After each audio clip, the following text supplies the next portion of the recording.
Roger Ailes, the top dog at Fox, and the guy that really, he built this platform, this incredible platform that has just been a ratings juggernaut for a decade. He recently acknowledged that Fox was having some growing pains, saying this, quote, "We're 10 years old and we need a spanking to get back in the game again." So as a network that's celebrating its 10th anniversary, in decline. Here now to talk about it, John Fund from the Wall Street Journal and Robert Greenwald. He's a producer of the film Out Fox, Rupert Murdoch's War on Journalism.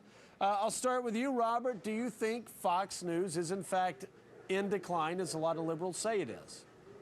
It's not a lot of liberals who say it is. Anybody who can read the facts says it is. There's no question that ratings are down 35%, and they're on a disastrous down curve, which we see. Compare those ratings to CNN and MSNBC and CNBC and headline news. Yes, we do that.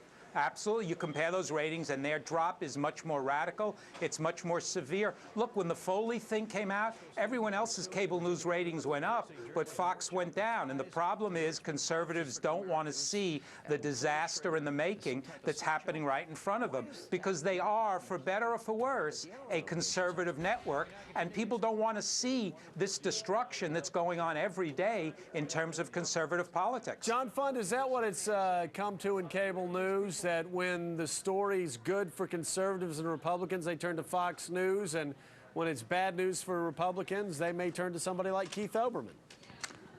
The surveys show, Annenberg and others, that Fox's audience skews slightly conservative, CNN's audience skews slightly liberal. Look, if Hertz is losing customers, that's a problem. But Avis is also losing customers. CNN is also losing customers. I have to tell you, this 35% drop is 1/4, and the other networks are having troubles too. Let's celebrate the fact that after 10 years, we have 3 strong cable news outlets. The viewers are well served by that. I don't think it behooves us to nitpick. If you go to tvnewser.com, Joe, there's a survey on AOL there, 150,000 people. It finds that a large percentage of people think CNN is liberal, a large percentage of people think MSNBC is liberal, and a large percentage of people think Fox is conservative. And it's about the same for all 3. The people who think they're balanced, about the same. Yeah, now Ailes put a scare into some of his employees earlier this year by placing this advertisement in a TV magazine asking potential employees, quote, "Can you work well with people without being a territorial jerk? And when you're tired, can you keep going without whining or making mistakes?" And today's New York Daily News quotes Ailes as saying, quote, "We're freshening up, moving things around. We fired some people. If people change in the seat next to you, it focuses your mind." Robert, is this just good leadership?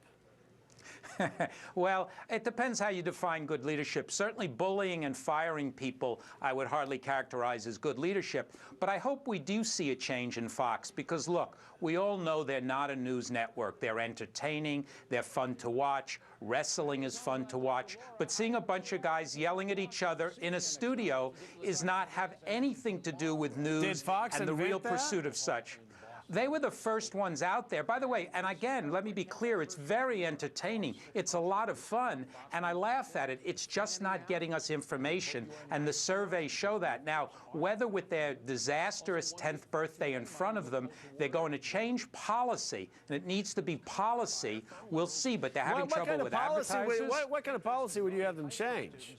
Well, I would either say, you know what, we're the Republican network and we're proud of it, or I'd turn into a real news network and then get back some of those people who are leaving them in droves week after week because they don't want to see a conservative disaster, which is right in front of their eyes. John Fund, you go to cable, you go to TV Newser, and you look at these ratings that I was talking about earlier. Doesn't look like a disaster to me. Does it look like a disaster to you? No. USA Today front page. This is the #1 news network. It has double the viewers of CNN. How can that be a disaster?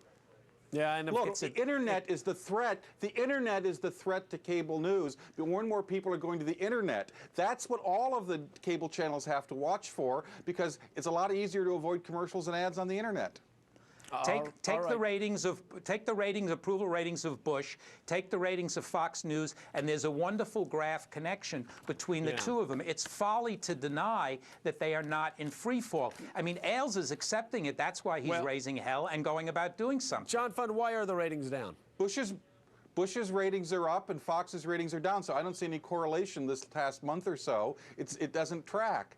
Look, the bottom line here is cable news has a challenge from the internet. And I have to tell you, as for the management style of Roger Ailes, Joe, you went from one of the industries that has, I think, permanent job tenure, Congress, to television. You know the suits can fire you if they don't like your haircut. That's television. Everyone does that. Listen, Roger Ailes, he can run my campaign any day of the week. John Fund, Robert Greenwald, thanks so much.